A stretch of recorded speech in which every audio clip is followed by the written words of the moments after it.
be safe, so think about safety. A couple of things with the cables I've talked about. The other thing is gliders are very quiet, so keep a good lookout when you're walking around the airfield. If you walk out to a glider that's just landed, make sure that there isn't another one coming in. You know, be aware of what's going on the airfield. Ask. I'd like you to pay your fees promptly, so if you do your flying, the idea is you normally pay on the day, but settle up your fees quite quickly if you can, so you're in credit. We expect that of club members as well. So that's the general thing. And we've got the use of facilities here. We've got the club room here and the bar here, toilets and showers downstairs. We've got the kitchen. Again, it's all self-help, but if you do get involved and make teas and coffees and do whatever else, please fill the dishwasher up. We'll give you some training on the till, which is a bit like Arkwright's till from the TV series, but we'll give you some training on that. But do just look after the place. Say, because we don't employ anybody else to do it for us, so we're all self-help. Inspection is just to inspect the aircraft and make sure it's okay for the day's flying. A briefing on the aircraft and the exercises that we're going to do.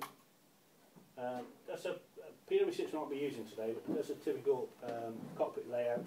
The instruments being an airspeed indicator, one that will give us the speed the aircraft's flying and measure that in knots.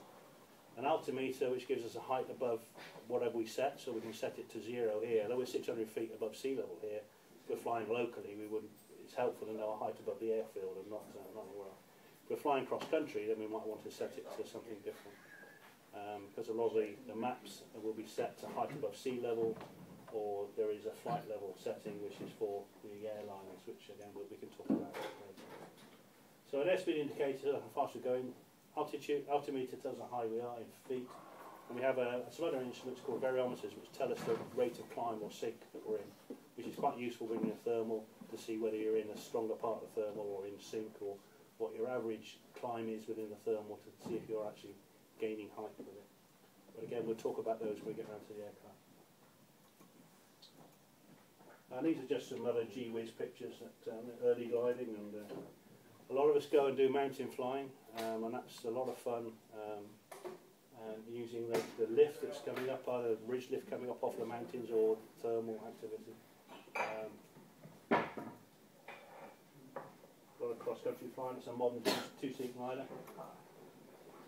We do land out, and we need some help, so we need some friends. So a lot of people own shares in gliders, so you have some friends to come and help you if you do land in a field.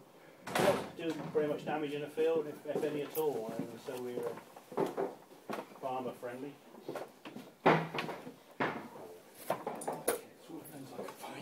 That's a typical wave cloud.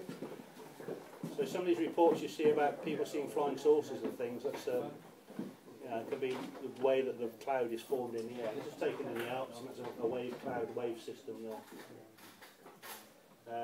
Say we go out and do some mountain flying, spectacular scenery. We do competitions, and we do competitions by setting tasks for people to go and do. So they will set a task of maybe 400 kilometres, so from here to somewhere, to A to B to C, and the one that goes around it the quickest is the winner. So they don't all go around together, they can all go around at whatever time it's left to go around, but it's the speed, the time taken to complete the task and learn everything accurately. Aerobatics, we do aerobatic gliders. And we do some expeditions. This was taken up in Scotland. This is these are gliders of ridge flying here, so just on the ridge to the south of the lot.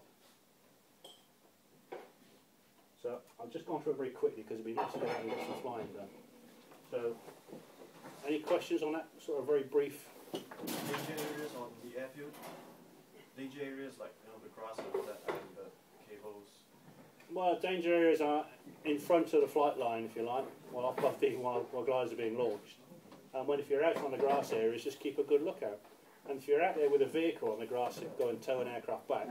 If another aircraft is in circuit, it's always best to stop.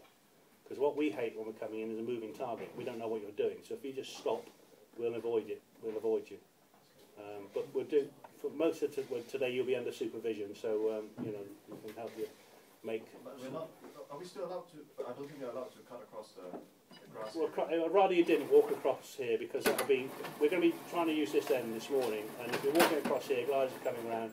If you need to go around, we can park cars on the end of the airfield and the end of the runway there, or we can do it by going around the perimeter. I'd rather you didn't walk across the grass. It's a bit safer. Okay. Any questions? Yeah. So we need you to fill these in, please. Which is Is anyone here from last year? No? Do we need to fill this form?